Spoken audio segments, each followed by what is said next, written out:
Sister never imagined I owned the mansion she bragged about buying. When she declared, "I'm hosting my wedding here," I revealed the truth and turned the day upside down. I've always known exactly when Victoria would announce her next grand achievement. It's always during family dinner. Always when everyone's wine glasses are full. And always when she's wearing that smug smile that makes me want to throw my napkin across the table. My name is Esther, and I'm the invisible sister. The one who blends into the wallpaper while Victoria commands the spotlight like it's her birthright. Tonight is no different, except that this time, I'm the one holding on to a secret that could shatter her perfect world. I have the most incredible news, Victoria announces, tapping her wine glass with her perfectly manicured nail. The crystal rings drawing everyone's attention. Mom leans forward already beaming with pride while I take another sip of my Marlowe, fighting back a knowing smile. Elliot and I bought the most magnificent mansion on Maple Grove. Victoria's voice rises with excitement. It's absolutely perfect for our wedding. The grand staircase, the chandelier in the foyer, the garden pavilion, it's like something out of a fairy tale. I nearly choke on my wine. The mansion on Maple Grove. My mansion on Maple Grove. Oh, darling. That's wonderful. Mom exclaims, reaching across the table to squeeze Victoria's hand. I always knew you'd end up somewhere spectacular. Didn't I say that, Esther? You certainly did, I reply, keeping my voice steady. Every chance you got. Show them the photos, honey, Elliot says, his arm draped around Victoria's shoulders. He's exactly the kind of man everyone expected Victoria to land. Wealthy, polished, and completely wrapped around her finger. Victoria pulls out her phone, swiping through photos I recognize all too well. Look at these marble countertops and the original hardwood floors. The previous owner maintained everything beautifully. That they did, I murmur, thinking about the countless hours I'd spent researching restoration companies and historical preservation techniques. Esther, you'll help with the wedding planning, won't you? Victoria asks, though it's not really a question. You're so good with details. Of course, I say, catching Jonah's eye across the table. He's the only one who knows the truth, and I can see him struggling to keep a straight face. We're thinking June, Victoria continues. The gardens will be in full bloom in June? I interrupt, my heart racing. That's only 3 months away. Well, when you know what you want, Victoria flashes her engagement ring, making sure it catches the light. Besides, the house is perfect as is. We won't need to change a thing. Jonah coughs deliberately. Not even check with the owner first? Victoria's perfectly shaped eyebrows furrow. We are the owners, silly. The papers are being finalized next week. I grip my napkin under the table, my knuckles turning white. If she only knew that I'd signed those papers 6 months ago, that every inch of that mansion belongs to me. A toast, Mom declares, raising her glass, to Victoria and Elliot and their beautiful new home. Everyone raises their glasses except Jonah, who watches me with concern. I lift mine slowly, the weight of my secret pressing down on my shoulders. Actually, Victoria adds, I was thinking Esther could help with the catering arrangements. You're so good at staying within a budget. And there it is, another subtle dig, another reminder of my place in her shadow. I feel something shift inside me, like a lock finally breaking. I'd love to help, I say, my voice dripping with honey. After all, I know that house better than anyone. Victoria laughs, dismissing my comment entirely. Oh, please, you've only been there once with me last week. If she only knew about the nights I spent walking through those rooms, planning renovations, imagining a life where I finally step out of her shadow. But soon she would. Soon everyone would. More wine? Jonah offers, breaking the tension. As conversation flows around me, I catch fragments of Victoria's wedding plans, each more elaborate than the last. She's already talking about where to place the champagne fountain, which walls to drape with silk, how to transform my carefully restored dining room into her vision of wedding perfection. I smile and nod, playing my usual role of the supportive sister. But inside, I'm counting down the days. Let her plan. Let her dream. Let her stand in the spotlight one last time. Because when June comes, she'll finally learn what it feels like to be the one in the shadows, and I'll be the one holding the deed to her perfect fairy tale ending. More dessert, anyone? Mom asks, already cutting Victoria an extra large slice of cheesecake. No, thanks, I say quietly, savoring the sweetness of my secret instead. You should have seen your face when she started talking about the champagne fountain, Jonah says, handing me a coffee as we sit in my apartment the next morning. I thought you were going to explode. I almost did. I curl up in my favorite armchair watching the steam rise from my cup. She wants to put it right where I planned my reading nook. Can you believe that? You know what would solve this whole problem? Jonah leans forward, his expression serious. The truth. Before I can respond, my phone buzzes. Victoria's name flashes across the screen, and I suppress a groan. Esther. Victoria's voice blares through the speaker. I need you at the mansion in an hour. The wedding planner's coming, and someone needs to take notes. I have work. I already called your boss. He's giving you the morning off. Isn't that wonderful of him? Of course she did. Victoria has always treated my time like it belongs to her. Fine, I say, shooting Jonah an exasperated look. I'll be there. Perfect. Oh, and wear something professional. The wedding planner is very high-end. The line goes dead before I can respond. See? Jonah gestures at my phone. This is exactly why you need to tell her. It's not that simple. I set my coffee down. You didn't grow up with her and Mom. Every time I achieved something, Victoria had to do it bigger, better. When I got into college, she had to get into a better one. When I started my career, she had to land a more prestigious job. But this time, you've got her beat. That mansion is yours, fair and square. A knock at my door interrupts us. I open it to find Frankie, our family friend, holding a stack of mail. This was delivered to my place by mistake, she says, handing me an envelope. It's from Harrison & Mills Real Estate. My heart stops. The envelope is clearly addressed to me, but the return address shows the mansion's location. Thanks, I say quickly, stuffing it into my bag before Frankie can ask questions. After she leaves, Jonah raises an eyebrow. Close call. Too close? I grab my coat. I need to get to the mansion before Victoria sends out a search party. The drive to Maple Grove is familiar now, each turn bringing me closer to the property I'd fallen in love with months ago. Victoria's sleek sports car is already parked out front when I arrive. Finally, she emerges from the front door, clipboard in hand. The planner's already inside. She's talking about hanging crystal curtains from the ceiling. Isn't that divine? I follow her into my foyer, my beautiful historically accurate foyer that she wants to turn into a crystal wonderland. Victoria, I start gathering my courage. Don't you think you should wait until the sale is final before making these plans? She waves her hand dismissively.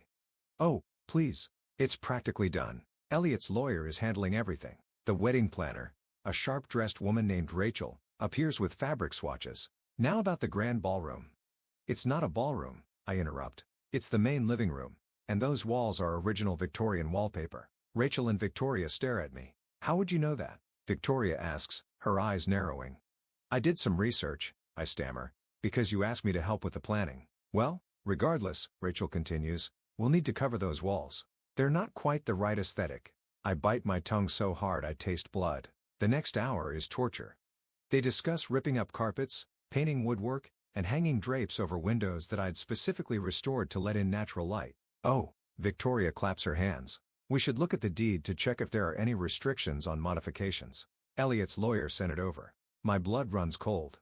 The deed?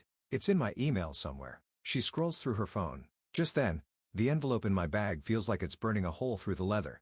One peek inside, and she'd know everything. Never mind, Victoria says, giving up the search. The lawyer will handle it. Now, Esther, I need you to start calling vendors. I've made a list. She hands me a paper filled with her loopy handwriting. Florists, caterers, musicians, enough work to keep me busy for weeks. Victoria, I say slowly. Maybe you should wait. Don't be such a worrywart. She cuts me off. This is happening. The mansion is mine, and it's going to be perfect. I look around at my home, the home I'd chosen, bought, and loved, and feel something inside me harden. You're right, I say, my voice steady. Everything will be exactly as it should be. Victoria beams, mistaking my words for support, but Jonah was right. The truth would come out. And when it did, it would be on my terms, not because of a misdelivered envelope or a lawyer's email. I tuck the vendor list into my bag right next to the real estate envelope and smile. June couldn't come soon enough. 6 months ago, I stood in the same foyer where Victoria now plans to hang her crystal curtains. The real estate agent, Miss Peters, watched as I ran my hand along the mahogany banister. The asking price is firm, she said. But given your financial history and the pre-approval from the bank, I'll take it, I interrupted, still staring at the staircase. Don't you want to discuss it with your family first? I shook my head. This is just for me. Now sitting at Mom's dining table for Sunday brunch, that memory feels like a lifetime ago. Victoria's voice cuts through my thoughts. The renovation team starts tomorrow, she announces, spreading cream cheese on her bagel. They say they can transform the entire first floor in just 2 weeks. Mom clasps her hands together. Oh, sweetheart, you've always had such vision. Remember when you redecorated your college dorm? Everyone wanted to copy you. Actually, I say, pushing my eggs around my plate. Historical homes like that often have specific renovation requirements. Victoria rolls her eyes. Elliot's taking care of all the boring legal stuff besides money talks. Speaking of money, Mom beams. Victoria just got another promotion at work, Senior VP of Marketing. That's wonderful, I managed to say, though the words taste bitter. When did this happen? Last week, Victoria preens. I would have mentioned it at dinner, but I was too excited about the mansion. Of course she was. My sister's life is a carefully orchestrated series of achievements, each one timed for maximum impact. Esther. Mom turns to me, her smile dimming slightly. How's your job going? Still at that little publishing house? Before I can answer, my phone buzzes. It's Jonah. Sorry, I say, standing up. I need to take this. I step onto the back porch, grateful for the escape. Your timing is perfect. That bad? Jonah asks. Listen, I just drove by the mansion. There's a whole construction crew outside. My stomach drops. What? They're unloading equipment. Look serious. She can't do this, I whisper, pacing the porch. Those papers aren't even signed yet. Then stop her, Jonah says firmly. Go over there right now, and the sliding door opens behind me, and I quickly end the call. Rosalind, my cousin, steps out. You okay? She asks, closing the door. You look like you were about to explode in there. I'm fine. No, you're not. Rosalind leans against the railing. I heard Victoria talking to Mom earlier. She said you're just jealous because you could never afford a place like that. My laugh comes out harsh. Did she now? There's something you're not telling us, isn't there? Inside, I can hear Victoria's voice rising with excitement as she describes her plans for my home. My home. You know what the funny thing is? I say quietly. I didn't buy that mansion to prove anything. I bought it because the first time I walked in, it felt like somewhere I could finally be myself, somewhere without Victoria's shadow. Rosalind's eyes widen. Wait, are you saying the sliding door opens again? There you are. Victoria interrupts. Esther, I need you to come to the mansion this afternoon. The florist is bringing samples, and someone needs to sign for them. Can't Elliot do it? He's in meetings all day. Come on, you're not doing anything important. I feel Rosalind tense beside me, but I force a smile. Sure, Victoria. Whatever you need. After she disappears back inside, Rosalind grabs my arm. You have to tell them. I will, I say, watching through the window as Mom hangs on Victoria's every word, but not yet. Back inside Victoria's holding court, the wedding will be the social event of the season. Everyone who's anyone will be there. I'm so proud of you, Mom says, tears in her eyes. You've accomplished so much. I think about the deed locked in my safe at home, about the months I spent working overtime and living on ramen to save for the down payment, about all the dreams I had for that house. Oh, Esther, Victoria calls out. While you're at the mansion later, can you let the construction crew in? They need to start removing that awful wallpaper. Something inside me snaps. No. The room goes quiet. Excuse me. Victoria's smile freezes. I said no. I stand up straighter. I have plans this afternoon, but find someone else to be your doormat, Victoria. I'm done. I grab my purse and walk out, ignoring Mom's shocked gasp and Victoria's sputtering. As I drive away, my phone lights up with angry messages, but for the first time in years, I feel light. Let 'em wonder. Let 'em worry. In less than 3 months, they'll understand exactly why I finally said no. The sound of power tools greets me as I pull up to the mansion the next morning. My hands shake as I watch workers carrying out pieces of original crown molding, my crown molding, and tossing them into a dumpster. Stop. I jump out of my car. What are you doing? A foreman approaches, clipboard in hand. Following the renovation plans. Ma'am, are you with the wedding party? Before I can answer, Victoria's voice rings out from the front door. Esther, what are you doing here? She's wearing a hard hat like it's a fashion accessory, complete with a pink bow stuck to the side. I was driving by and saw them destroying the house. I say, trying to keep my voice steady. Destroying? Victoria laughs. We're improving it. Wait until you see what we're doing with the library. My heart stops. The library? I follow her inside. Past workers carrying paint cans and drop cloths. The library, my favorite room, with its floor-to-ceiling bookshelves and reading window, has been gutted. The shelves are gone, leaving ghost rectangles on the walls. We're turning it into the gift room, Victoria explains, gesturing grandly. The shelves were so stuffy and old-fashioned. Elliot agrees this will be much more practical. Where? I swallow hard. Where are the shelves? Oh, in the dumpster, I suppose. They were just cheap wood anyway. Those cheap shelves were hand-carved oak from 1892. I'd spent weeks researching their history. Victoria, I managed through clenched teeth. You can't just, oh, she claps her hands. While you're here, I need your opinion on something. The workers found this weird old document behind one of the shelves. It looks important, but it's so dusty. She leads me to a side table where a framed piece of paper sits. My blood runs cold. It's the original deed to the house dated 1890. I'd been looking for it everywhere. We should probably throw it out, Victoria muses, reaching for it.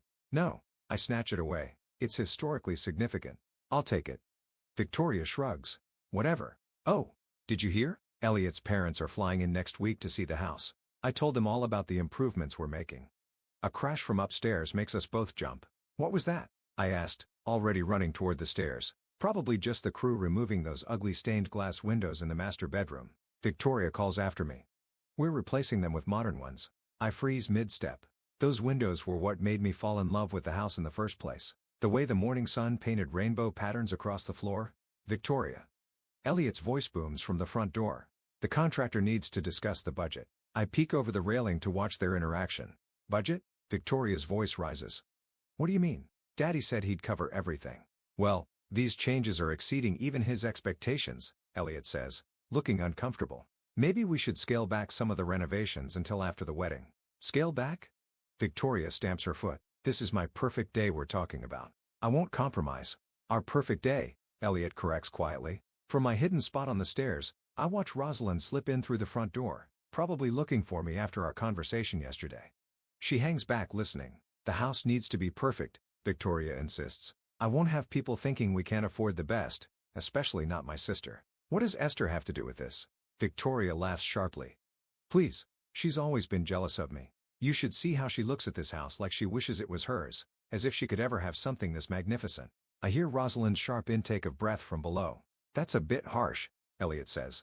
Esther's always been supportive because she has to be. She's nothing but my plain boring little sister who'll probably end up alone with a bunch of cats and those stupid books she loves so much. The antique banister creaks under my grip. Victoria. Rosalind steps forward. How can you say that about your own sister? Oh, please. Victoria waves her hand dismissively. Everyone knows it's true. Now about these renovations. I've heard enough. I walk down the stairs, making sure my heels click loudly on each step. Victoria spins around, her face paling slightly. Esther, I didn't know you were still here. Obviously. I clutch the framed deed to my chest. Don't worry about the budget, Victoria. Something tells me these renovations won't be continuing much longer. I walk out holding my head high, Rosalind close behind me. Let Victoria wonder what I meant. In just a few weeks, she'd understand exactly how wrong she was about her plain boring little sister. Behind us, I hear Elliot ask, what did she mean by that? Victoria's response is lost in the sound of another crash upstairs, like the house itself is protesting its destruction. She's destroying everything. I tell Jonah as we sit in his living room that evening. The rescued deed sits on his coffee table between us. Those windows, the shelves, everything that made the house special. Then it's time. Jonah leans forward. The wedding's in 2 weeks. How long are you gonna wait? Before I can answer, my phone rings. Victoria's face appears on the screen. Ignore it, Jonah advises. I shake my head and answer. Hello? Finally? Victoria's voice is shrill. I've been calling for hours. Listen. There's been a tiny problem with the wedding plans. What kind of problem? Elliot's lawyer says there's some issue with the house paperwork. Something about the deed being unclear. Anyway, I need you to call the real estate office first thing tomorrow and sort it out. I catch Jonah's eye. He mouths, tell her. Victoria, I start. About the house. Oh, and the wedding planner quit. Can you believe it? She said something about ethical concerns and unauthorized renovations. So now I need you to take over all the planning. What? No. Perfect. I'll email you her files. Oh, and Mom wants you to give a speech at the reception. Nothing too long. Maybe just talk about how I've always been your role model? The laugh that escapes me is borderline hysterical. Your role model? Well, obviously. I mean, look at everything I've accomplished. The career, the mansion, Elliot. The mansion isn't speaking of Elliot, she interrupts again. He's being weird about the renovation costs. Could you maybe talk to him? Explain how important this is? Important? I stand up pacing Jonah's living room. You mean, like, those stuffy bookshelves were important or the ugly stained glass windows? Why are you being so difficult? This is my wedding. In my house. The words burst out before I can stop them. Silence fills the line. What did you say? Victoria's voice is dangerously quiet. Nothing. I have to go. I hang up, my hands shaking. Well, Jonah says, that was almost the truth. My phone immediately starts ringing again. This time it's Elliot. Esther? He sounds worried. Victoria's really upset. She says you made some strange comment about the house. Elliot. I take a deep breath. Has Victoria shown you the actual deed to the mansion? Her lawyer's handling all that. Why? Maybe you should ask to see it. Another call beeps through. Mom. This time. I decline it. Esther? Elliot says slowly. Is there something I should know? Before I can respond, I hear